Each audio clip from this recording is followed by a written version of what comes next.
good afternoon.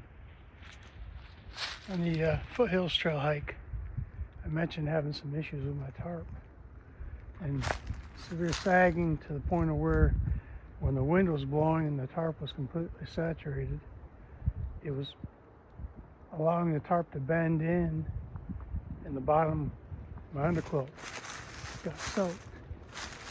And I mentioned that I use a single ridge line, so I don't know how well you can see this, but single ridge line with prusik knots. As you can see, there's quite a bit of sag even with the tarp dry. So I've ordered a different ridge line attachment where I can use a single point on each side, possibly pull this tighter. That's been shipped, so hopefully I'll have that in a day or two to changed out my line on my tarp to a double line instead of a continuous line. It looks like it holds the tarp much tighter.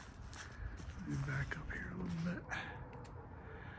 I think I'm going to try that tonight and see how that works. Go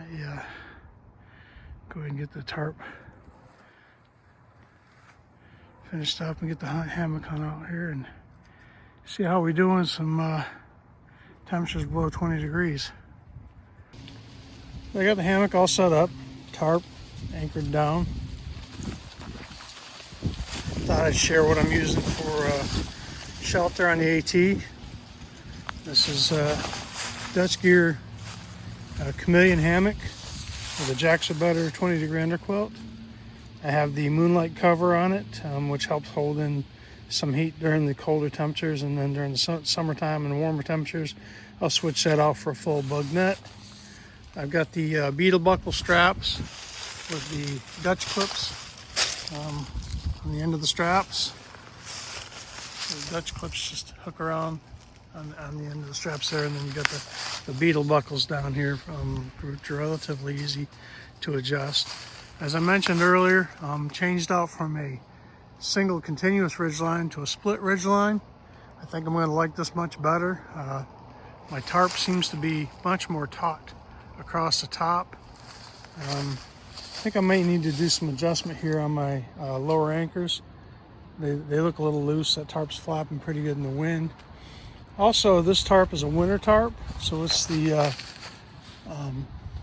Sil Poly winter tarp from Dutch Gear with the undertow camouflage, and it has the doors on it.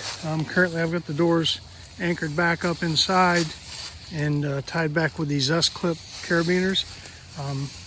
Take these out, unhook them when it's nasty out, and hook them across the front end to keep the wind and the weather out. And it does a pretty good job. I did that on the foothills trail when it was raining really hard last week, and it kept the rain out from the ends.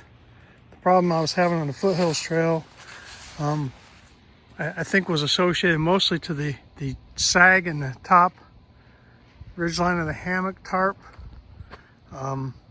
Where it was sagging so bad, it pulled in the prusik knots that were holding it out and allowed the middle of the tarp to fold in up against the bottom of the hammock, up against the underquilt. And the underquilt was just getting the full brunt of the water that was running down off the tarp. So hopefully this split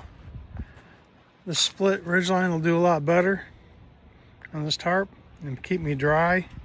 Anyway, that's my shelter system for the AT. Going to sleep out here tonight. Supposed to get down in the teens. We'll see how well this system works for cold weather. I've got a 20 degree top quilt, 20 degree underquilt, and I'll be sleeping in probably all the clothes that I would typically have on trail, just to see how well that's going to work for me.